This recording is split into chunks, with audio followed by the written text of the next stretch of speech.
একটি জঙ্গলে বাস করত সিংহ। সে ছিল জঙ্গলের রাজা। রাজা হিসেবে সিংহ ব্যবহার ছিল অনেক ভালো। বনের সকল পশু তার কাছে সমস্যা সমাধানের জন্য আসত। বাজ পাখি ভাই, তুমি আমার পেছনে লেগেছো কেন?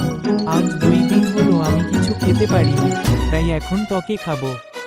আমাকে কেউ বাঁচাও, বাঁচাও, বাঁচাও, আমাকে খেয়ে ফেললো।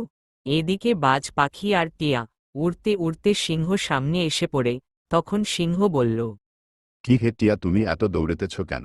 রাজা মহাশয়, আমার পিছনে যে বাজ পাখিকে দেখতে পাচ্ছ সে আমার কলিজাটা ছিঁড়ে খেতে চায়।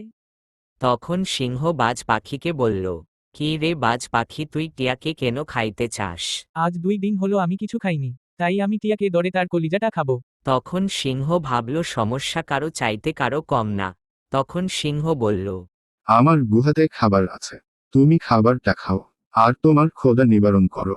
তখন সিংহে বিচার দেখে বাজ পাখি অবাক হয়ে বলল, আমার আর খাবার খাইতে হবে না। আপনার সুন্দর বিচার দেখে আমি মুগ্ধ। ভিডিওটি ভালো লাগলে চ্যানেলটিকে সাবস্ক্রাইব করুন নতুন নতুন ভিডিও পেতে।